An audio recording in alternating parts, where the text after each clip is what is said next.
Flores, and I'm visiting in Telluride as a ceramic artist.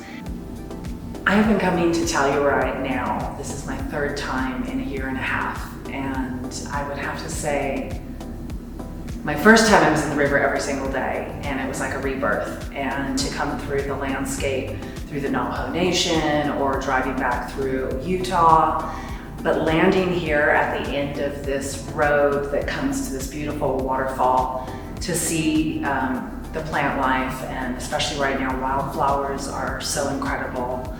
All plant life has a big inspiration on what I do. Being in the desert and the dryness that's there, and the dirt, and the sagey colors of chaparral, and the sunset hues are just expansive. And I've started to pull more color, which I like to sandblast out now because it's muted and it's been sitting in the desert forever, to me it seems like. And I was 28, I think. And I found myself working with incredibly creative people, literally just trying to throw a pot on a wheel at first, and realizing I was walking, driving home at like 3 and 4 o'clock in the morning because it was 24-hour access. I was just hooked. That's when I was hooked. So after that, I ended up traveling through Central and South America. And at that time, I was also an actress and a model, and I was working quite a bit.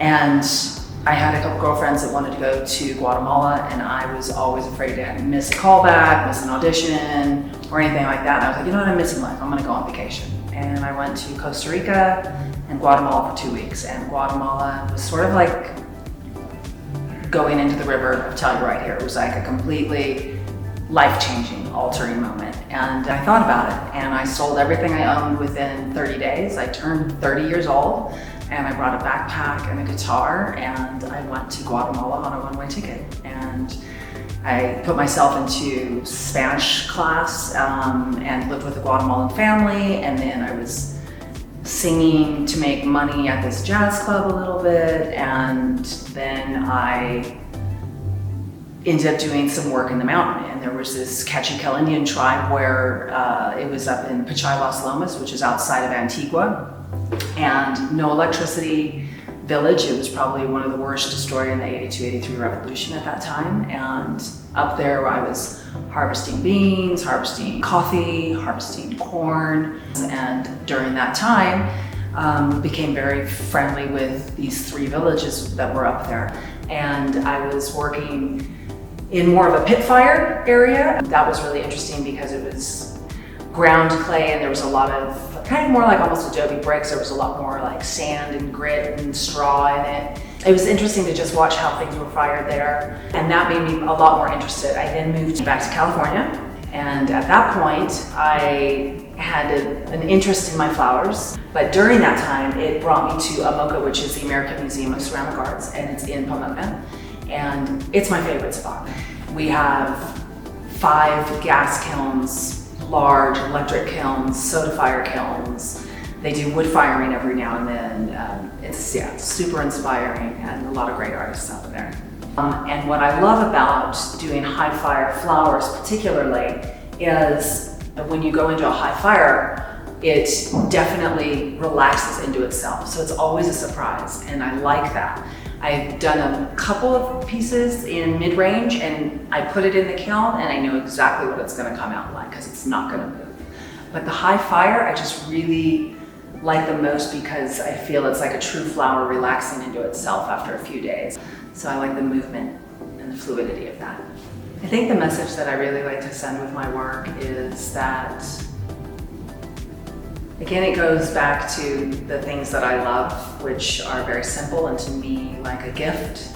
That I love is a shell, a rock, a seed pod, a stick, all those kinds of things. And the one thing that I can't ever keep forever is a flower.